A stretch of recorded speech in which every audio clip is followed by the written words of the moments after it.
Assalamualaikum warahmatullahi wabarakatuh. Waalaikumsalam warahmatullahi wabarakatuh. Ustaz, sebutan Ustaz itu kan berat ya Ustaz ya. Kalau di setahu saya nih Ustaz, kalau di Mekah itu sebutan Ustaz itu udah setingkat profesor ya. Betul. Nah, kita kan banyak maaf nih ngaji di kampung-kampung lah gitu. Kita tahu ilmunya ya Ustaz ya, karena kita udah ketemu satu beberapa Ustaz yang oke gitu, yang bagus-bagus yang ini ya. Terus ini Ustaz, kita menyebut dia Ustaz, cuma sekedar kita menghormati dia gitu. Itu bagaimana hukum terhadap diri kita menyebut dia Ustaz, padahal sih kita tahu dia ilmunya nggak seberapa gitu. Itu bagaimana Ustaz? Oke.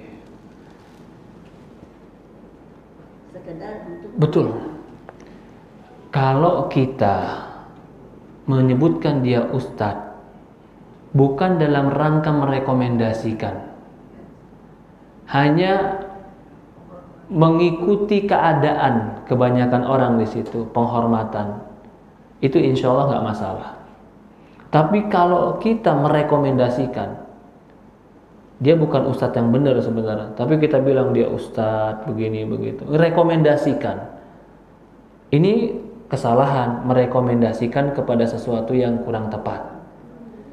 Jadi kalau kita manggil dia ustadz aja hanya sekedar ya karena panggilannya gitu kan, saya sering mendapatkan ini, apalagi di usaha travel Ibu, itu semua usaha travel dari mulai tiketing sampai pembimbing semuanya dipanggil ustadz.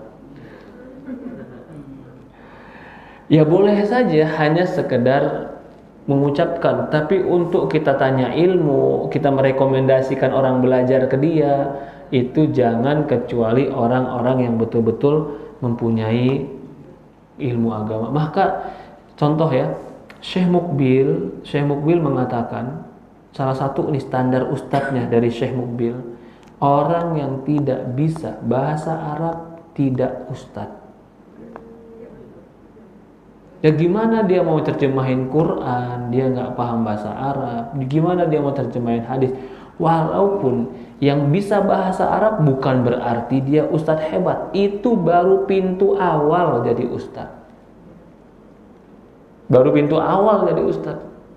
Maka jangan heran kalau ada orang ustadz nggak bisa bahasa Arab, pasti ilmunya terbatas. Kenapa? Karena ilmu agama ini semuanya literatur bahasa Arab.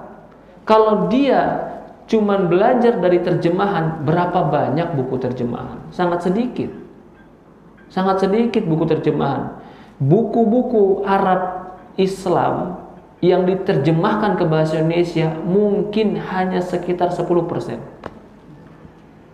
Itu kalau sudah banyak 10%. Bisa jadi di bawah itu 5%. Nah, kalau dia hanya berdasarkan buku bahasa Indonesia, berarti buku bahasa Indonesianya saja 5% dari buku Arab sebenarnya, buku agama sebenarnya. Belum lagi yang dia baca dari 5% ini, mungkin hanya sebagian. Berarti sangat terbatas ilmu dia. Jadi saya sangat setuju kalau seorang ustadz itu standarnya salah satunya harus bisa bahasa Arab. Harus bisa bahasa Arab. Karena dengan itu dia akan paham Quran, dia paham hadis, dia paham buku para ulama, sehingga dia bisa mendalami ilmu yang lebih luas. Kembali kepada pertanyaan, boleh nggak manggil dia ustadz? Boleh, cuman sekedar panggilan kehormatan. Allah.